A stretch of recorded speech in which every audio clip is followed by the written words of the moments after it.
It may seem like Apple is behind the competition a lot of the time.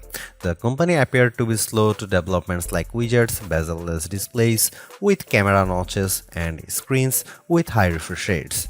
And with the iPhone 16 Pro, it appears to once again be late to the party, bringing generative AI features and a real button for the camera to its 2024 flagship. But if you will allow me to play therapist for a moment, I think it's not that Apple is slow, I think Apple is cautious, perhaps overly so.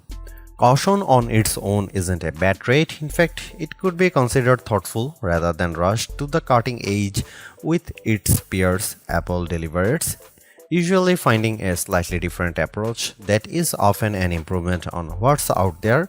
Just look at the Vision Pro headset or Apple Silicon, or even the iPod, the iPad, and the AirPods, which were far from the first of their kind when they launched. With the iPhone 16 Pro, the focus is on cameras and Apple Intelligence. The problem is Apple Intelligence isn't quite here yet.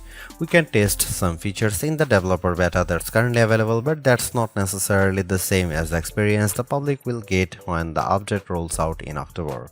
It's not unprecedented for new iPhones to launch without some marquee features, sure, and thankfully there is still plenty that the iPhone 16 Pro brings.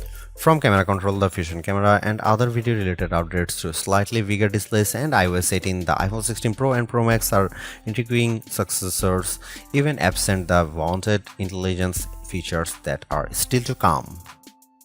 Depending on your mood, the new photographic styles can be fun or serious. Apple's tweaked the built-in camera filters to not only offer more options but give you greater control.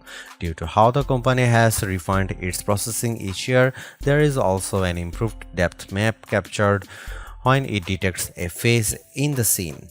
This, combined with a greater focus on color science around skin tone, has led to what might be my favorite new iPhone 16 feature. Whether I shot them in portrait mode or not, photos of people what I took using the iPhone 16 Pro were a dream to edit. Simply switching between the standard, natural, luminous, quiet, or ethereal styles already resulted in improvements to be colors and shadows, but I could also tap on each thumbnail to across the new editing touchpad and drag a dot around. This let me more precisely tweak the hues and contrast levels, and an additional slider will let me adjust how warm the image was.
Apple's caution is sometimes warranted, especially at a time when mistrust of AI-generated content runs rampant.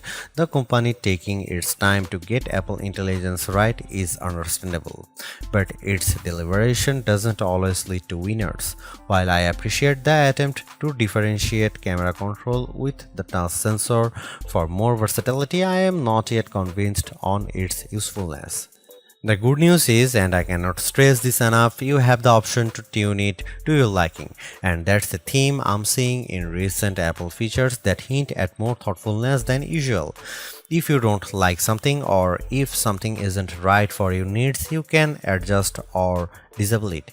In iOS 18, you have greater control over your home screen's app layout and can pin custom collections for easier reach.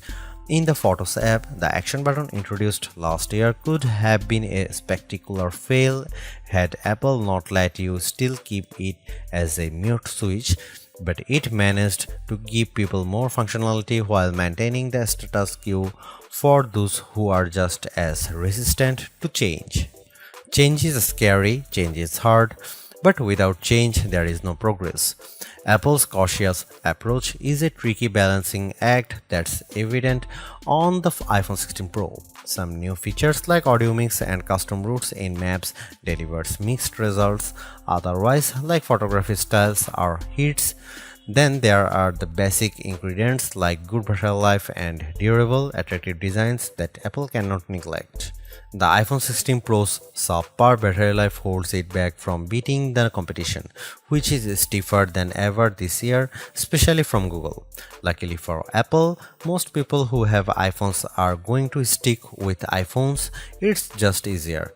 For those already sucked into the ecosystem, the iPhone 16 Pro are worth the upgrade from a model that's at least 2 years old.